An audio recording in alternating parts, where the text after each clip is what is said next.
freedom is never more than one generation away from extinction. We didn't pass it on to our children in the bloodstream.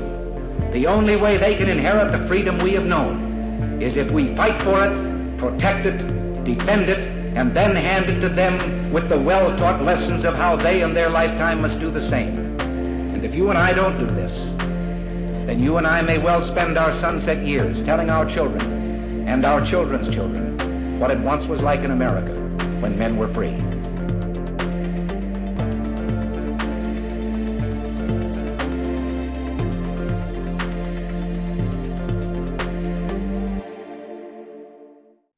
Hey everybody, welcome to episode number 427 of Gun Freedom Radio, where we engage, we educate, and we inform.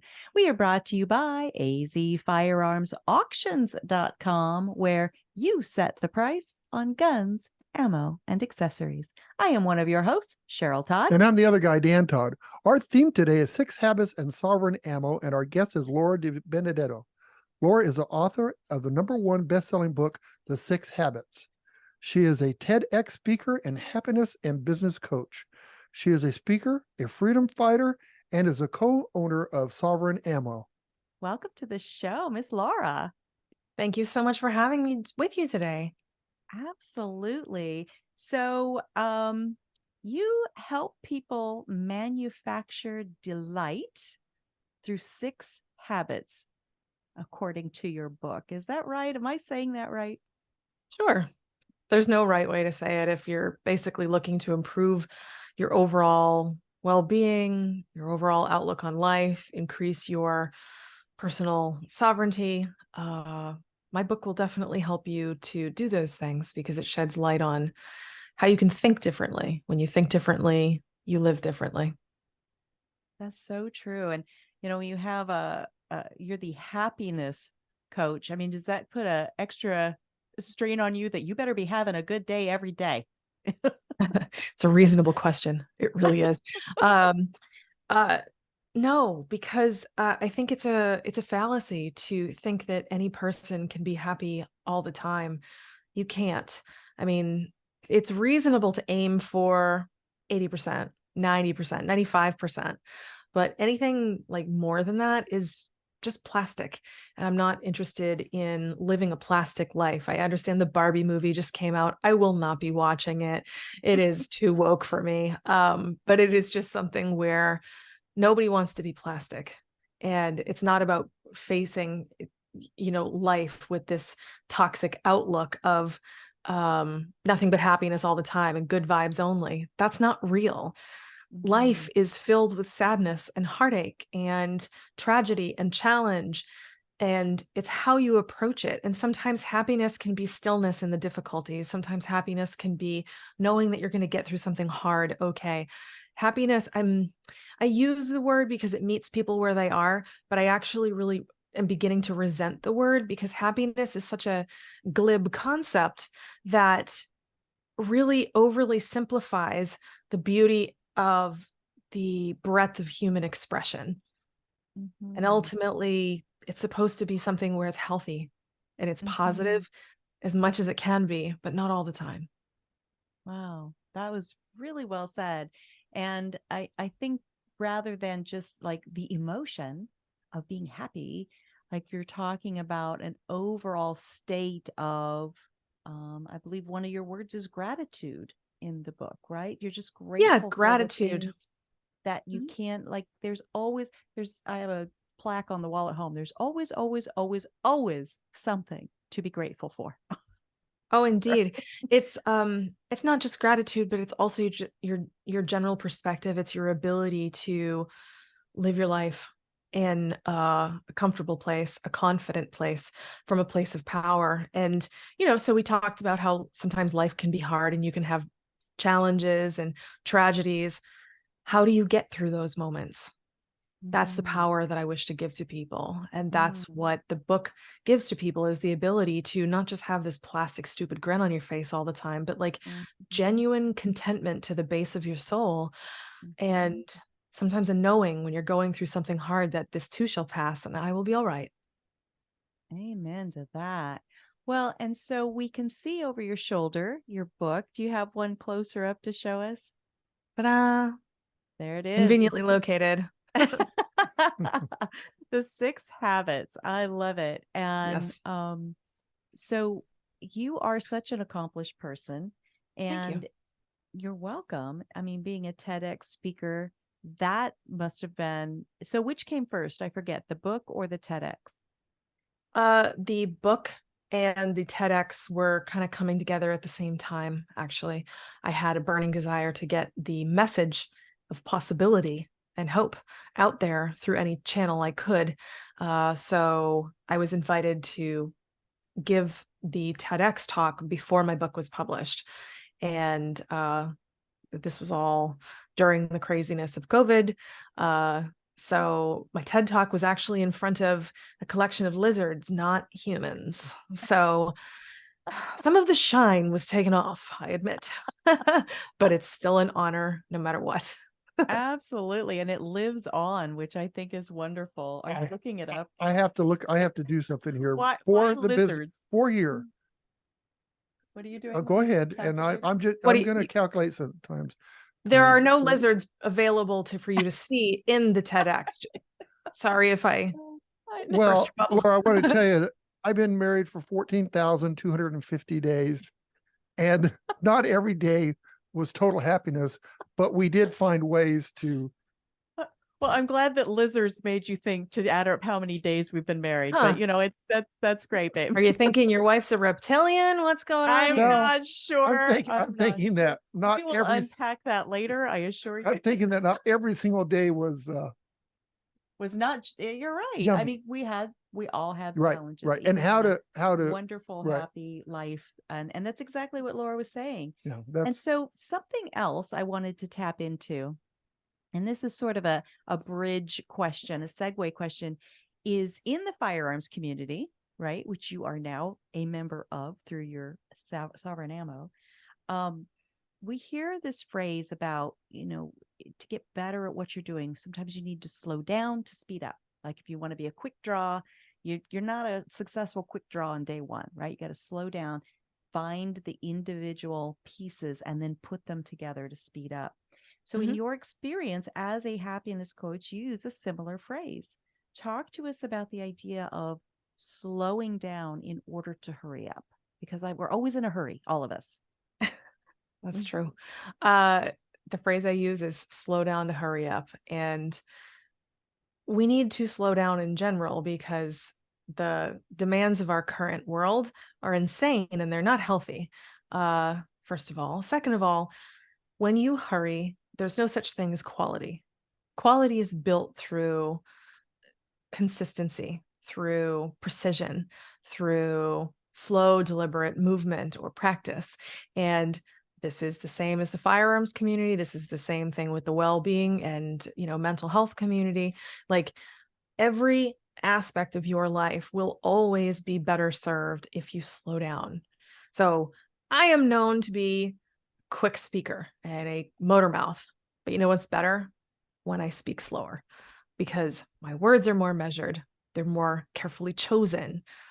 My listener can actually lean in and absorb the words I have to say. So there's an emphasis on quality versus quantity.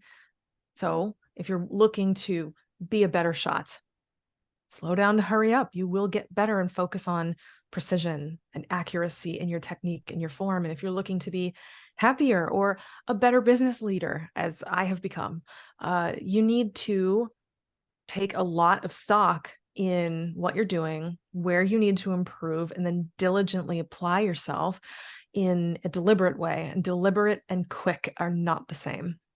I like that. Deliberate and quick are not the same. Are you still over there pondering how many days we've been married? What's going on with you? I got it all figured out.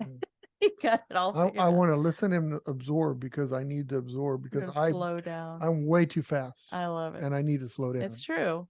So after all of the craziness, Laura, of the lockdowns, and we saw things in this nation that none of us, I think, would have ever believed, where there were coerced and forced medical treatments on people.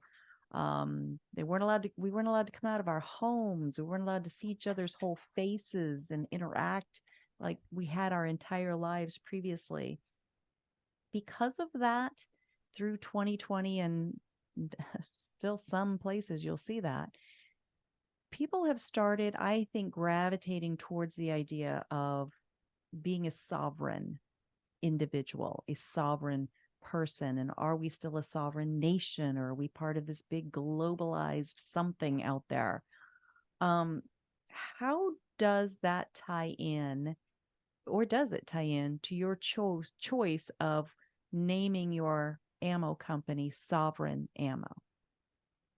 Well, as in most choices that I make nowadays, they're slow and deliberate.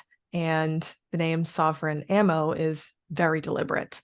It is in reference to the Holy Sovereign. It is in reference to the sovereignty only He has granted to us and the sovereignty of this great nation.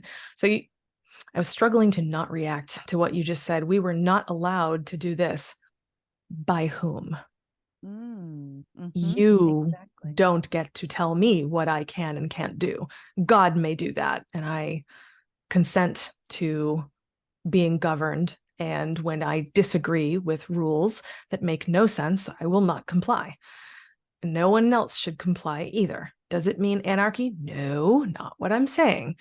But when there is a law that says you need to hurt other people, are you going to blindly follow it? No, you need to use your own reasoning and your own executive functioning. So the name Sovereign Ammo is a name of respect. It is a name of liberty, and it is a name of responsibility. And I think one of the things that a lot of opponents of the notion of sovereignty would have to say is they think that sovereignty is selfish, when in fact it's not. Sovereignty is ultimate responsibility, because if you think about it, I want you to visualize, and I guarantee one of your listeners is this guy.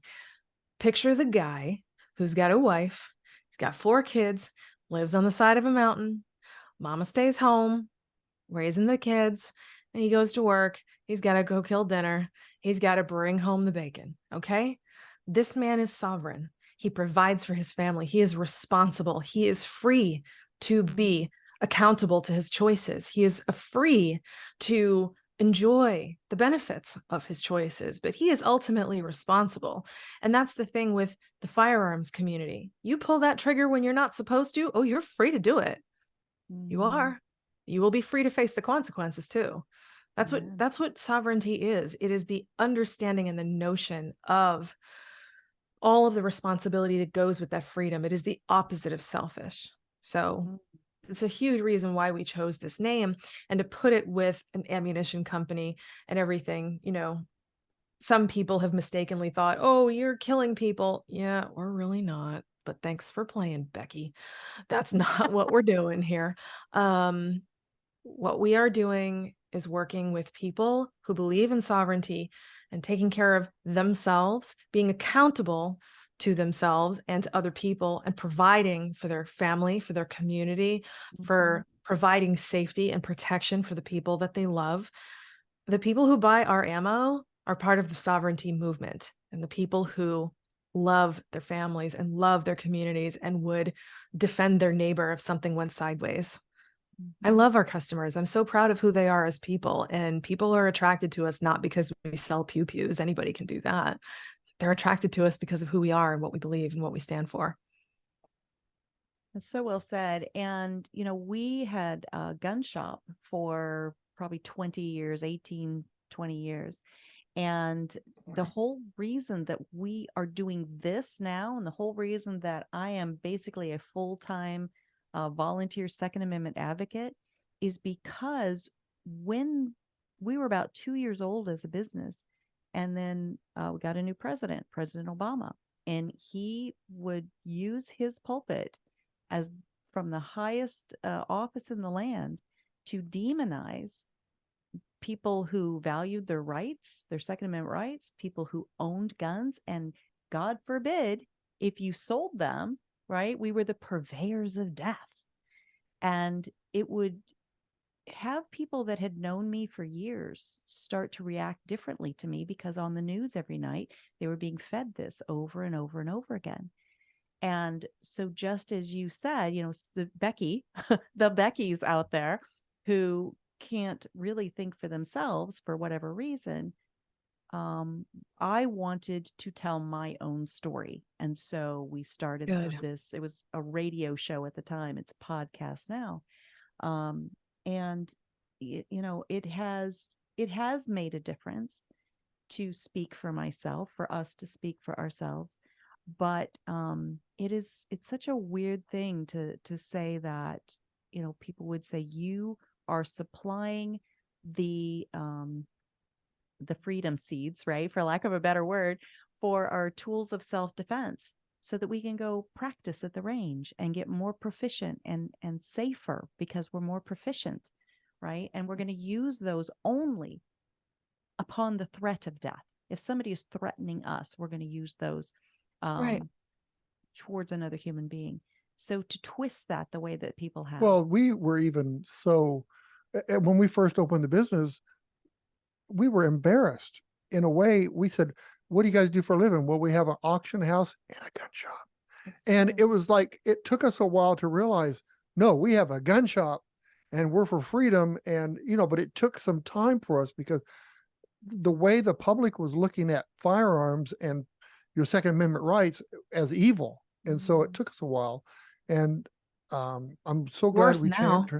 Oh, I know it is. But you know what? We're better now. We are better now. We're better to fight. That I can walk up to anybody and say, I love guns. I don't care what you are. I love guns, and guns are rights, and, we can defend ourselves with them, whatever. But anyway, so what has your journey been like?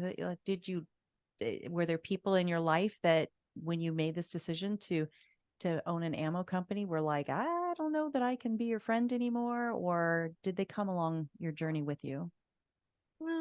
I would say that most people were not so bold as to just declare, I can't talk to you anymore.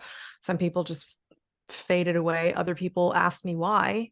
And the people who asked me why, who weren't so sure, they've stuck around, and they're probably not as close because they perhaps don't understand it.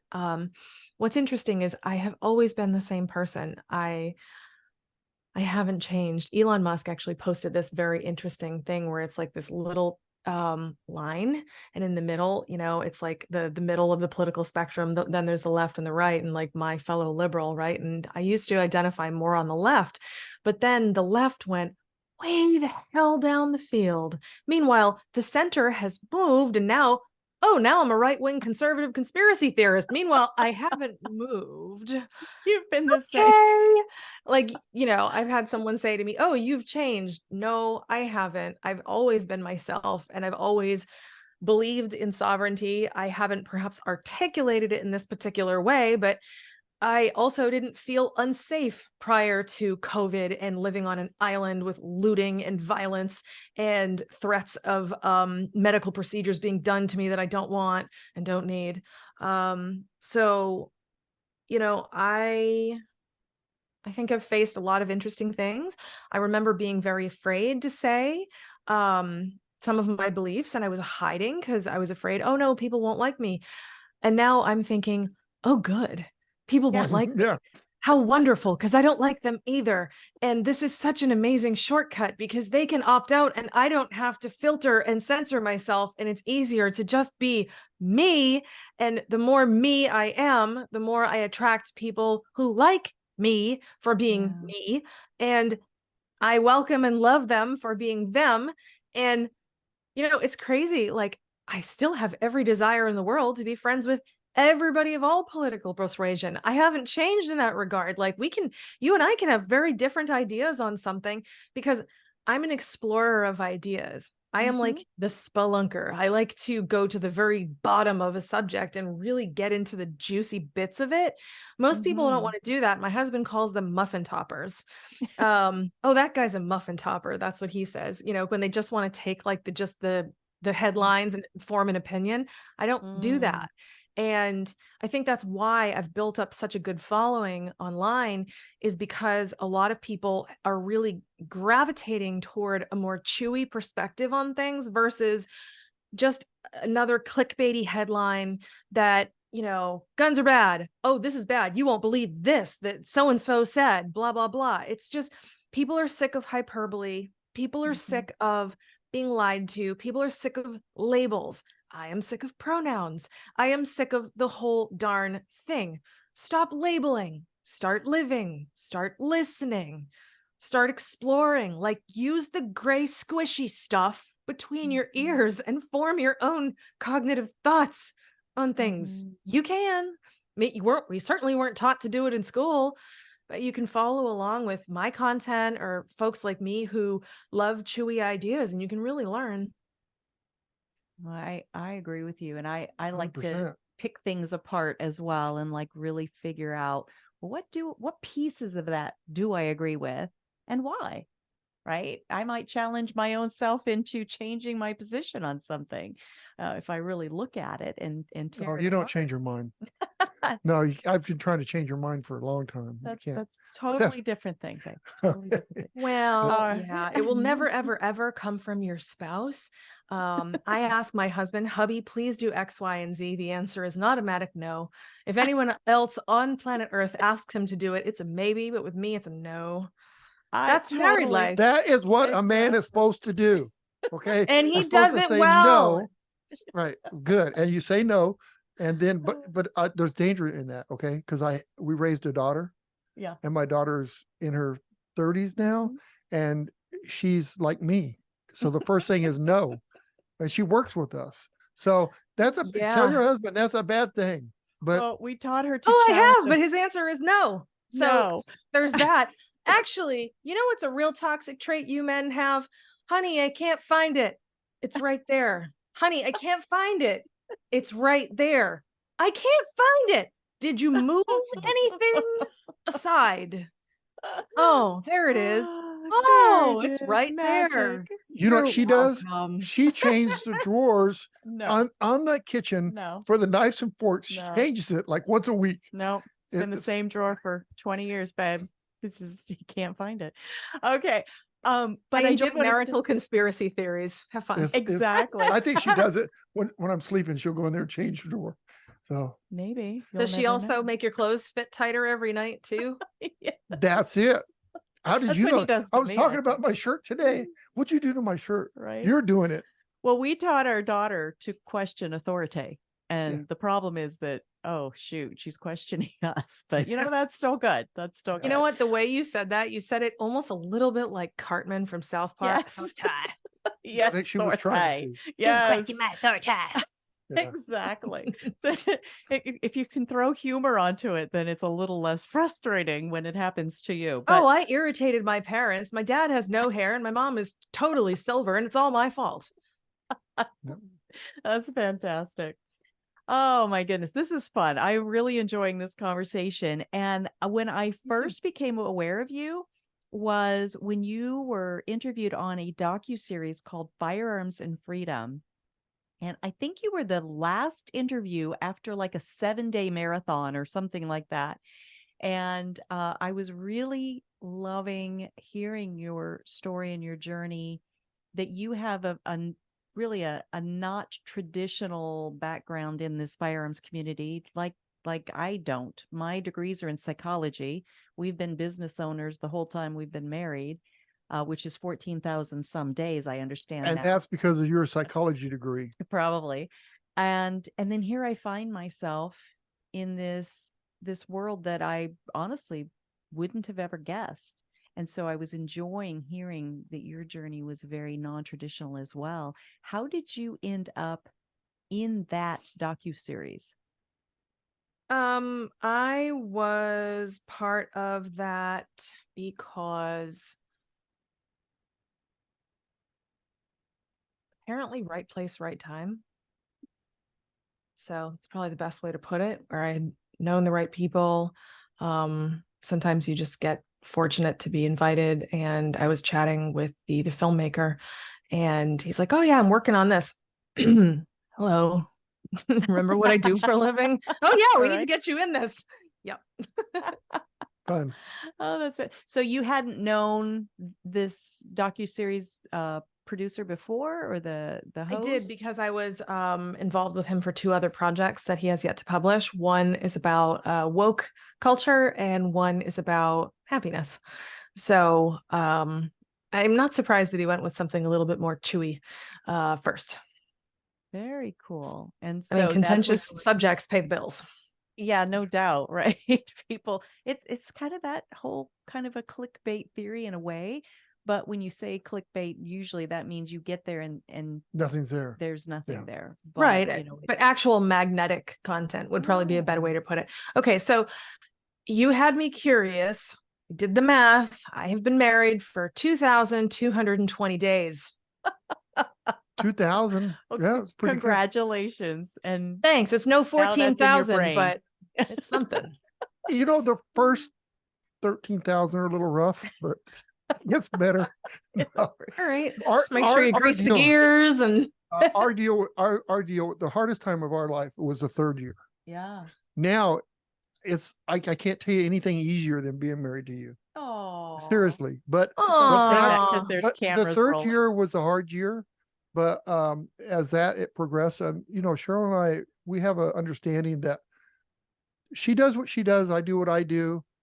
It all comes to this, to the, you know, the tip, and as Yep. long as we're not destroying that tip, it doesn't matter. As long as Yeah. we're secure, and you know, it's good. It's been good.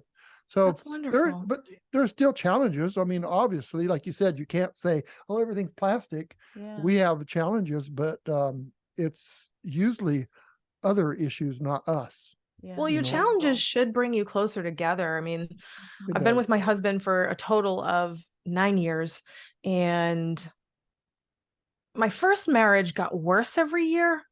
This is my second marriage, and it gets better all the Wow. time. And it's like every time we go through something awful, it breaks our hearts, but it pulls us so much Right. closer together. And it's interesting as we face joint trauma and things like that, old wounds are healed Mhm. as we face new wounds together. And I really believe that these are the tethering bonds of marriage that people, I think, should fight for. Like, don't throw your marriage away. Like, if my first marriage hadn't gotten worse with every single year, I'd probably still be there. But it Mhm. just got worse and worse and worse. And he had some unpleasant behaviors that never alleviated, they just amplified. So it's like, well, based on the current trajectory, this ain't looking so good. So you gotta go. Well, Laura, I've been married. That I've been happens. married before too, and I'll tell you that if you don't have 2 at 100%, it won't work. Yeah. It's 2 at so now, sometimes she true. can be 80 and I can be 120, but you got to have that. You know, That's you really true. got to. There's days, and the other thing is, old wounds need to be old wounds, Mhm. not blistering up. Yeah. That is such good wisdom right there. It's very true. And, you know, if it's still bothering you, by all means, like, talk about it, heal it, but like, leave it. Yeah. You It's got to know, go away, like, because if it not, yeah. because you always, you know, one of the things I see with friends is, well, he did that 10 years ago. She did that 10 years ago, you know, and that's, So you know, I mean, I have relatives like that, and it's like, whatever happened, it's done, it's gone. You know, if you got an issue, get it cleared up, because if you can't move forward, you know. the only So, history that really matters, you know, in terms of like discord is usually recent history. Like, hey, lately you've been doing this, this, and that. Not you did this 10 years ago. So what? I'm not, Yeah. I don't even eat the same cereal I ate 10 years ago. I'm not the same person. I can't even fit in the same pants I wore 10 years ago. Why are we judging me by the actions I did then? so, That is so terrible. if you Perfect. if you look at the equity that you get being married, you can't build that any other way. I mean, equity means your finances, your mental memory, everything is so much. Grandkids, right? Are the best. All that with no garbage, you know. Oh, there's a divorce here and we got to share kids and all that. And it's like, if you think about the future, just like if you bought a house or anything else, that if you stick with it and you pay the payments and you get it done, then you own it, it's yours. Same thing with a marriage. If you stick with it, you own it. No. I like the analogy. No, you I stick like with it, then you have the, you have the benefits from going through all the hardships that you went through. Absolutely. And now you don't have to do the hardships anymore. And this story, I mean, this whole thing just changed, right? We went, it's not in Are the we script. still even on track? But it's fun. Probably not, but I should tell you, most of my interviews don't stay on track because I'm so good at derailing people into interesting subjects. Sorry. Well, I you love it. can't, I mean, you look at kids nowadays, they get married, they don't stay married, No. They don't. So That's true. Well, you have to be Well- willing to fight for it. And, I keep reading these memes online, like if your wife is fighting with you about your marriage, that means she still loves you. And that's very true. And if your husband is fighting with you, about your marriage, it means he loves you and he cares. Like I went to a wedding the other night and I sat with this woman who then introduced me to her husband. She's like, oh yeah, we're separated, but he still came. And I'm like, sweetie, can't you see how much he still loves you? Yeah. Like, why are you, I'm not going to stick my nose where it don't belong, but like, why would you think this is weird when he wants to fight for you? Yeah, go to therapy. But if he's willing to fight for you by coming to this, he might be willing to fight for you in other ways. And maybe you've got deep issues and maybe, it's irretrievably broken, perhaps, but he showed up. Oh, that gives me goosebumps. Yeah. I love that. Well, you might have just, like you said, changed the trajectory just with that one comment. So that is awesome. sometimes it takes somebody from outside to looking at. Yeah, no doubt. Well, Well, and a Laura, nosy person such as myself. Hi, this is none of my business, but I'm I'm gonna Mrs. weigh in Badinsky, anyway. and here we go. That's That's good. fantastic. Well, just as we start wrapping up, I so appreciate you taking the time to be with us today and share some of your story, some of your journey with us. I keep looking over your shoulder at the book. Talk to us a little bit more about the book, what drove you to write it. Who needs this book? Everybody, right? I like the Vanna. Right? I'd like to buy a vowel, please. Yes. This book is written for parents. It's meant, it was something that I intended in my heart to be for everyone, but really it's for parents because my goal is to help you be the best people you can be because your kids are not paying attention to your words. And if you're parents, you know what I'm talking about. Oh, They yeah. are paying attention to what you do. So when your children watch how you treat yourself, that's what they will mirror. When they watch you say grace at every meal and choose gratitude in every moment, they will do the same. Your children will learn. And my goal has been and will always be with this book to help the world be better after I'm long dead. I would really, really like to see the next generation and the generation after healed.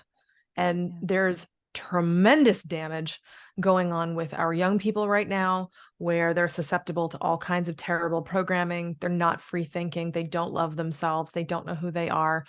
They're not emboldened to say no to the things they should say no to, and they say yes to all the stuff they shouldn't say yes to. And that comes from not just society, but very much parents, which is why anybody who opposes parental rights bills will never get my vote, because parents are the foundation of the family and the foundation of the person. We need parents. And so if parents read my book and can solidify who they are as individuals before their mom and before their dad, not birthing person. Okay. We're not doing that. Ew. Yeah. No. But solidify who you are as mom and dad, as people, as a couple.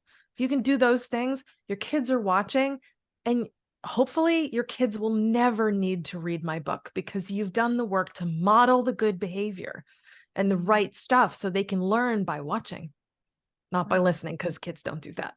No, I absolutely love that. And, when you said the thing about the birthing person, and I said you, and I'm like, that's part of what's wrong is that if we have a standard, right? Somehow if you're like more on the conservative side and you have these more traditional ideas and we have a standard, the standard is somehow viewed and skewed and twisted as hatefulness. And it really isn't. It's just saying this But is that's what we part of the believe. same brainwashing. It's the people who are Yes. calling women birthing people and lactating people and blah, blah, blah, that are also Right. saying that truth is hate speech. It's not hate speech, but you get to hate it. Yeah. And that's a difference. Absolutely. Like, you are welcome in all of your mental distress to hate this. And if you hate something that is good and pure, you really need support and love from the community of people who are filled with love and traditional values, because these are good. These Amen. have stood the test of time. And I love there's that. a reason why, for the entire history of humanity, children have always needed their mommy and daddy. Yes. Wow. Always. They always have, they always will. And slapping a shiny new stupid label on it because people are trying to be inclusive, which is really exclusive, it doesn't work. It doesn't make sense. It's a betrayal of truth. And it's also a betrayal of your own eyes. You're essentially participating in the gaslighting of yourself. My parents, I'm telling you, they definitely, poor daddy, he's got a teeny fuzzy little ring back here of hair. That's it. Mamacita, she's got all the beautiful silver hair, and it's all my fault. But damn it, they did so well with me, because I was the kid who always said no. I was the kid who, and I still have, ADHD. So listening and doing what I was told was not always on my menu, but they loved me hard. They loved me anyway. They gave me discipline. They did not let me go out and party with friends. Party was not a verb in my life, and it's still not. Pro tip, kids, don't hang around with people for whom party is a verb. It's a noun. Good people don't use it as a verb. So there's a good line in the sand. But like, you know, my parents said no to me because I would not say no to me, and I was not equipped to make good decisions for myself. So if I was given the freedom and autonomy because my parents didn't want to parent, I would have turned out poorly. But no, my parents parented the hell out of me. And in some respect, they were overprotective, but apparently since the world has gone completely mad, that's fine. Guess what? Never had a drug problem, never had an alcohol problem, never had a crime problem, never had any of these problems. Literally, my biggest problem was, I don't fit in this outfit. Oh my God. Like, but like, they've raised me to be a person who's like, wow, so the FDA says I should be eating bread all the time. Nope, I'm going to do the opposite. Oh, and the Drug Administration and all these people say I should have that vaccine. You don't have longitudinal safety data, so I'm going to make a decision and say no. Oh, and you don't want me to have guns. Why? Because you have them and you want to make sure that you can't be stopped when you come to do bad things to me I don't consent to. No. Like, no. Generally, every 3-letter agency, when they say one thing, do the opposite. Yeah. I think your parents Follow me for are more life now tips. my new, right? I think your parents are my new favorite people on the planet. I think we would really get along well. This Fabulous. has been wonderful. Talk to us about, how do we follow you? How do we find you? How do we buy that amazing book? And What about the ammo too? and the ammo. Yes. I was going to say, what about the pew-pews? Got to buy the pew-pews. Hello. For sure. So you can actually get in touch with me on my social channels. The easiest place to find me is LinkedIn till they deplatform me for having an opinion other than the current approved one. But we'll see. I'm there. Right. If you can spell my name, I'm there. But my book, The 6 Habits, it's the THESIX habits.com. Easy enough. You can buy an autographed copy from my website, or you can get it on Amazon. It is cheaper on Amazon, but it doesn't come with the scribble. And if you need ammo, I want to help you, and I want to send you a personal little love note and everything, because we always enclose little love notes in every single order that goes out. We have stellar customer service, and so we're at sovereignammo.com. Now listen, here's the thing for all of you who are new to the sovereign idea, conversation, movement, SOVEREIGN.com. But guess what? I also bought the misspelled domain just in case, and it redirects to the other in case you bugger it up. So just go to sovereignammo.com and buy your pew-pews. It's so true, because public schools do not teach us how Well, to she spell did the same thing. We have like 100 addresses. And she said, well, they might spell it this way. They might spell it that way. So we got to that's outthink smart. it, right? Yeah. You got to do it. I mean, honestly, listen, I think that spell check is a wonderful tool. And when granted, I'm a writer, so my command of the English language and spelling is probably better than the average bear. But even still, when I first encountered sovereign, I'm like, I before E, except after C. Yeah. What do I do here? EIGN. It's so true. Oh my gosh, that's awesome.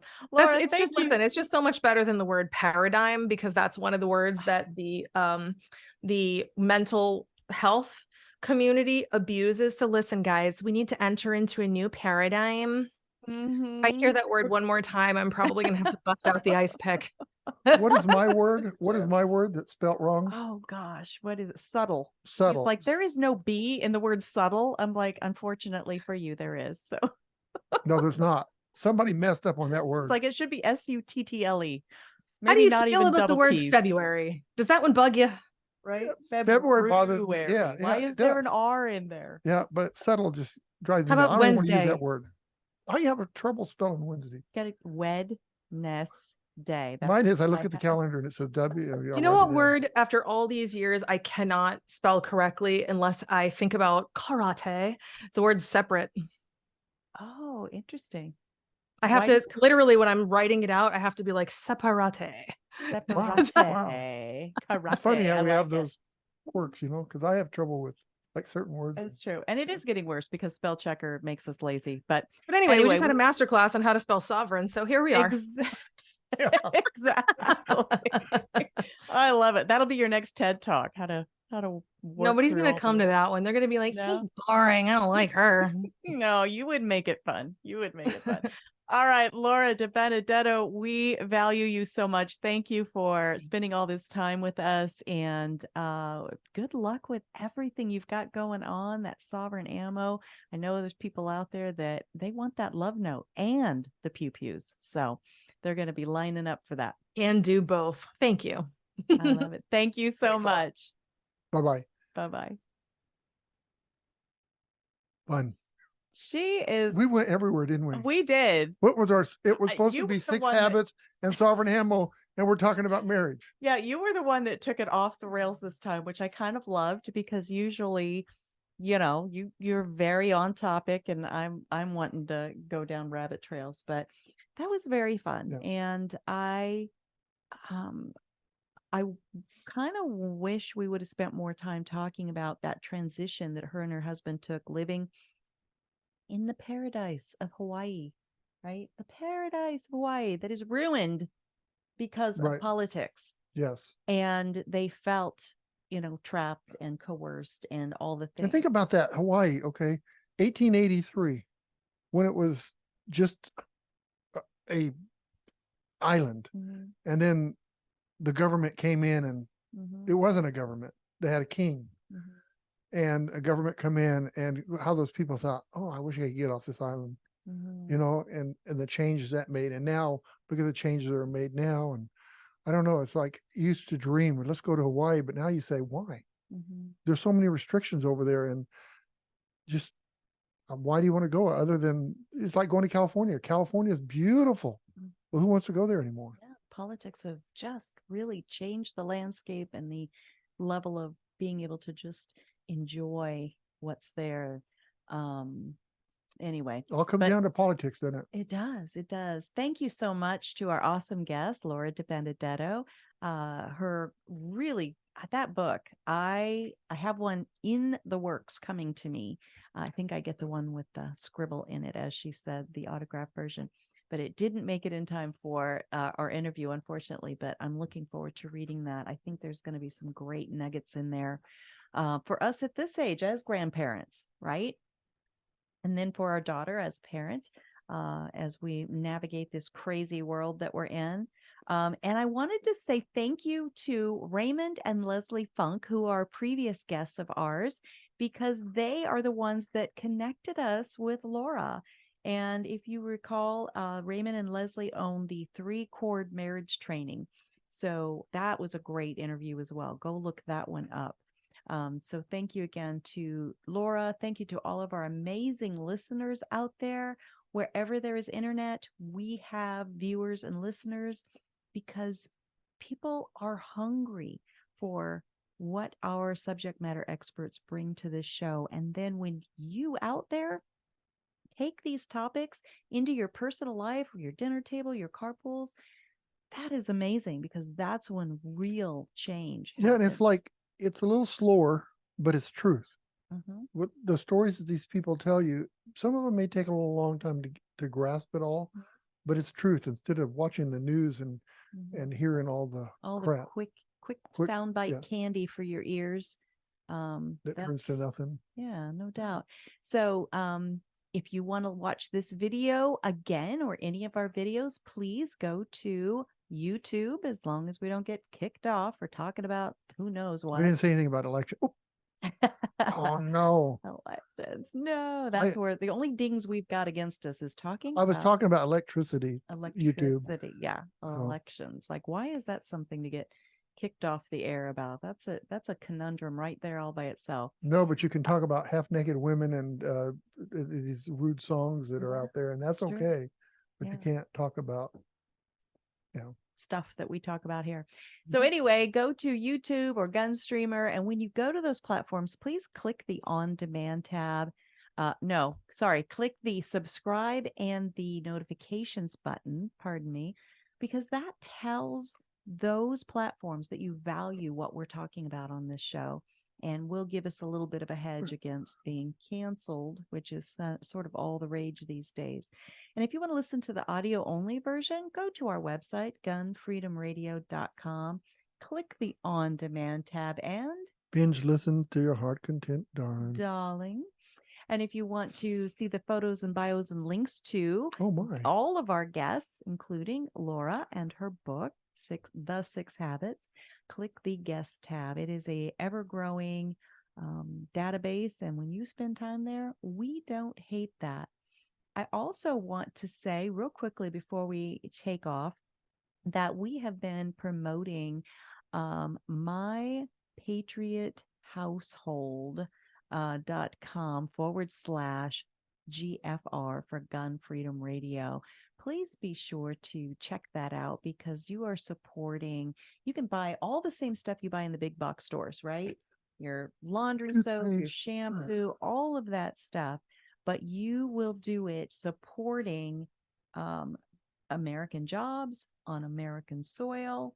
And, why not do that? Their meat is so good. I'm telling you right now, the meat is so good.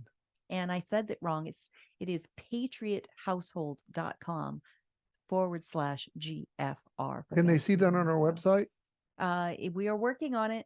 Okay. Hopefully by the time this airs, it will actually be there on the homepage, and you can click the link right there. And when you do that, you're doing your normal shopping. It's delivered to your door. How more convenient is that? You're supporting American jobs, and you're also a portion of what you spend goes to support the Second Amendment Foundation, who are in the courts constantly fighting these horrible rights killing, Second Amendment killing lawsuits out there, these laws that come up. And also a small portion goes to support the work that we do in our advocacy. So patriothousehold.com/GFR for Gun Freedom Radio. All right, Dan, until next time, now's the time to say goodbye. Pray for our nation. To all our company. We're going to pray for our leaders. We've got to pray for our country. Pray for our nation. The ones you don't care about too much. The ones yeah, you're pray for them about. too. Pray for them. Yeah. Maybe especially. I'm going to pray for them too. Yes. And until next time, be good to each other. Have a great week, and God bless. Bye-bye.